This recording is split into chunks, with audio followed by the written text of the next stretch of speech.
And today on Mix and Miketix, we are talking about this game right here. We are doing Final Fantasy IX. Honestly, I've had Final Fantasy IX forever. I don't think I've ever played it. Final Fantasy IX is one of the best Final Fantasies of all time. Now, I do want to say for this, there are very little spoilers that I'm going to give. There may be some, so if you find one that spoils it, that's life. What we're going to be talking about today is endgame leveling up. So you've beaten all of the bosses, you're on the final dungeon, you got that one last guy to go, and you want to power your level up. This is how you do it. Now, what I'm going to talk about today is pretty well known, but the difference between what others do and what I do. Others will say, oh, just go do that. Me, I will hold your hand and wipe your butt for you. Yes, we're going to talk about using the Grand Dragon to level up, but I'm going to show you where to go and what to do. So I'm going to go ahead and load up my game here, and this is going to place us right where we should be. So this is the area that you want to fight the Grand Dragon. You're going to see, if you look at my map, I'm in the bottom southwest corner on one of the islands. This island is very easy to find because it has this kind of cliff here that goes up to this plateau area. And this plateau area is very small, which makes it good because you have access to your airship really easy. And this is where you're going to find them. And on top of that, there is a city right here with an inn. So you can always just run there to heal up your magic, which you're going to want to do. So we're getting in a fight right now. Chances are it's a Grand Dragon. There is another threat here. That's not really a big deal. Let's see what we got. And we get the other threat. Actually, we get this guy, which we don't even want to bother with. So we're just going to have to plow through this pointless fight. So we're just going to see if I never run this game, so I had to think of actually how to run. Is he like a cat with bat wings? Yes. He's He meowed at you. He's Catman. Catman. Catman. Bo-bo-boo-doo-doo-doo-doo. So let's see what we get now. Hopefully we'll get the Grand Dragon. And there we go. There is our Grand Dragon. So what do you actually do to this guy? Now, you can simply just plow through him with anyone that you have. And sure enough, that will work. But that's not why you come here. See, the thing about the Grand Dragon is I noticed something about this. And What is this magic? this is well known too, but I realized it, so I can claim it as well too. The Grand Dragon, I noticed, is level 65. Okay. This is our Blue Mage Quina. Quina is an optional character. I'm going to show you how to get Quina. But there's something that Quina has that may help. You want to take a look at the spells, Ben, and see if there's a spell that might work against a level 65 enemy? Level 5 death, maybe? Let's give it a try. So we're going to throw a level 5 death right out at the Grand Dragon and see what happens. And here it goes. And, oh, would you look at that? The Grand Dragon is actually dead. That's all it takes to beat a Grand Dragon. And Grand Dragons actually give you a ton of experience compared to what else you're going to be fighting.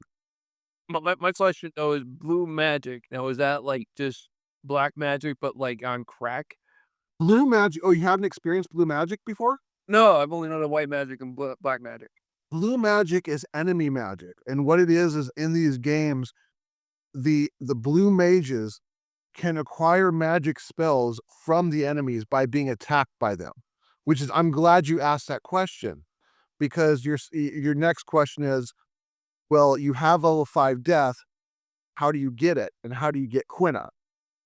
So yeah, Quina's not Literally, white questions. Yes. Okay, so you understand now how to get blue magic. You have to be attacked by the spell, and the blue mage will then learn the spell by being attacked by it. Wow, that's actually kind of cool. So now the question is, how do you get Quina, and how do you get level 5 death? Like I said, you have to look from the enemy. This game does an interesting thing where Quina has to eat the enemy. And in order to eat the enemy, they have to get the hit points have to be, I think it's below 20%. I'm going to show you just one island away. So if you look at my map and you see where I am right now, and you can see where I am because it's the thing that's moving on the map right now in the southwest area. One island away is an island that I call the Middle Finger Island because it looks like a middle finger. That's actually where we're going to go. So as you can see, it's not going to be too far. It's actually right here. This is the Middle Finger Island. And what we want to do is we want to land right about here. And we're going to go head to the beach. Now you can do this pretty much on any beach, but since this is so close to the Grand Dragons, you may not have level 5 death. This is where you want to do it. What we're looking for is a fight with a whale zombie. A whale zombie. A whale zombie. This is where you're going to find the whale zombies. This is not the whale zombie. This is a squid that we're just going to go ahead and kill because that's how we do things. Oh, I'm sorry, it's an octopus. My mistake. Like I care, it's actually dead now. So we're going to see, I'll figure quick whale zombie. I don't know if it's whale zombie or zombie whale. It's one of the two. We'll see if we can get a quick one off of this shore. So you can see what it looks like.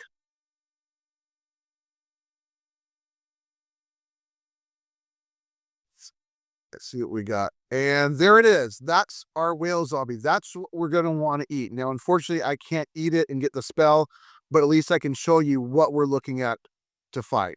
So you'll probably want to get, I believe it has about 3,700 hit points. So you're going to want to probably get a calculator handy and just kind of keep track of how many hit points. Oh, look at that. She is dead. That's too bad for her. Just kind of track the hit points until you can eat them. So, and she wasn't even a level 5. I think she was 67. Yeah, there we go, 67. So that's where you get level 5 death. So your next question is probably, okay, that's nice. Where do you get Quina? Quina you'll get at the very, if you're playing the Final Fantasy on PlayStation, all the way back on Dish 1. So he's pretty early in the game. So what you're going to do is you're going to get him from this area over here that I'm flying to. There's a point where you're going to come out of a city at this location. Here, I'll show you what the city name is so you can get it in your mind. It is Limblum. So you're going to come out of Limblum, and your goal is to go to a cave that's going to be just north of here. So that cave is right up here, which is like Grimm's Grotto, okay? But we're going to go back down because we don't want to go there. What we're going to do is I'm going to take you back to Limblum where you start. And all you have to do is go a little bit north, and you're going to see this weird kind of forest here. This forest is Q's Marsh. This is where you're going to encounter Quina for the first time. And you'll come in here and you'll see that there's going to be a couple mogs. We don't care about them. And this hole in the grass. And you want to run down the hole of the grass, and it'll take you to a pond where there's frogs. And what you'll do is, now I've cleared out the frogs, so they're not there. But what you'll do is you'll catch a frog, and then that's when Quina comes and asks basically if she or he, we don't know what it is. It looks like that second thing on my list. Will ask for the frog, and if you give it the frog, then it'll ask if it can join your party, and you might as well say yes. There's no point in ever turning down a character in any of these Final Fantasy games, really, unless it's like, trying to think if there's one that locks anybody out, which I don't think there is. Not in this game, there isn't. But so that's how to get Quina. That's how to get level 5 death. And that's where to grind at the end of the game and how to grind. Now, here's a quick tip, is that experience is broken out among all the surviving party members. Now, your main character is Zidane, which is going to be probably the first person in your party, and he is pretty much always going to be in your party. Now, you also need Quina to cast level 5 death, so that leaves 2 spaces for characters that you can power level using this. since the other two are pretty much mandatory to be in the party. But Ziadane, because he'll be in the party pretty much, I think, the whole game, he's always going to be a higher level than anyone else. So, if you want to get the others level faster, just kill him. Kill him and leave him dead. Leave him eating dirt, so that when Quina kills a Grand Dragon, the full experience is divided over 3 characters rather than 4. Mm. And that's how I did a lot of catching up to balance levels way back in the PlayStation days, because I hate when anything's out of balance like it is when I look at this. I have 81, 73, and 267s. That actually kind of drives me nuts seeing. But that's everything you need to know for endgame leveling up in Final Fantasy IX. So go do that, and then go totally destroy the boss. I just taught you the right way to play your game. Yes, I taught you the right way to play your game. So if you are still lame, only yourself left to blame. You just watched Mix and Mike Ticks